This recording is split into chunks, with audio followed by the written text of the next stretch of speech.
Pozdrav rad, dobrodošli nazad na kanal Vezir s vama. Nadam se da uživate u ovom našem malom serijalu. Na pretprošloj epizodi Surfamo po neti, jedan od komentara vas gledalaca je komentarisao da su ovi videi malo prekratki.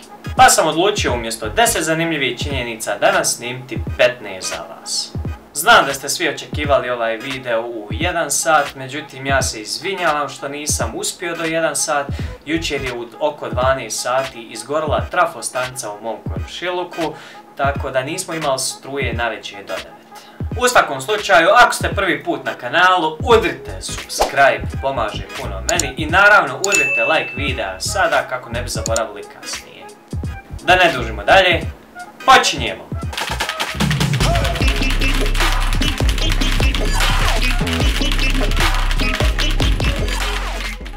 Da li ste znali da delfini zapravo ne piju morsku vodu? Kao i ljudi, oni bi dobili mučnine, a možda i umrli od te vode. Zapravo, delfini dobivaju vodu iz njihove hrane.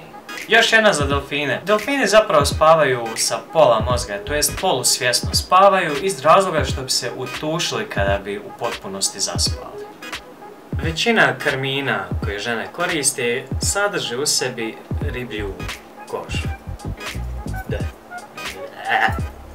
Ovo smo svi očekivali i svi smo znali. Naime, doktorski rukopis ubije godišnje oko 7000 ljudi, dok povrijedi čak 1,5 milijuna ljudi. Iz razloga što pacijenti dobivaju pogrešne lijekove.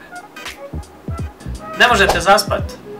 Da li ste znali da je prosječno vrijeme koje treba nekom da zaspi jeste 7 minuta? Stavljanje šećera na ranu, to jest posjekotinu, će znatno ublažiti bol i ubrzati proces oporavka. Pravi dijamanti se ne vide na rentgen snimcima. Zbog visokog pritiska i teških vremenskih uslova, na planetama Neptun i Uran doslovno umjesto kiše padaju dijamanti. Tam je samo jedan dan.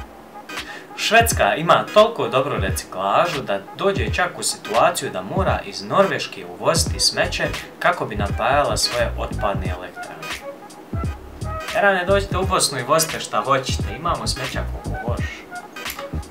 Planeta Pluto je manja od Rusije. Jezik od plavog kita je veći i teži od odraslog slona. Svi smo u jednom trenutku naših života čuli ime Kurt Cobain. Naime, taj popularni pjevač se ženio u svojoj pidžami. Idemo opet do Japana. Da li ste znali da u Japanu postoje ogromni stršljenovi čiji je otrov toliko jak da topi ljudsku kožu?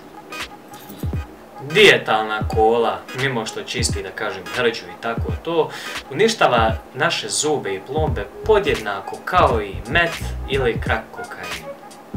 Jedna vrsta jazaca zvana medeni jazavac ima toliko debelu kožu da može izdržati udarac mačete, noža, strijele, koplja. Jedina i najbolja solucija ukoliko želite da ubijete tu životinju, mada ja ne bi ovo poslatko.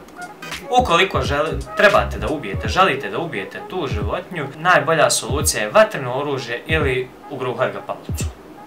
To bi bilo to za danas, nadam se da ste uživali. Pozdrav svima!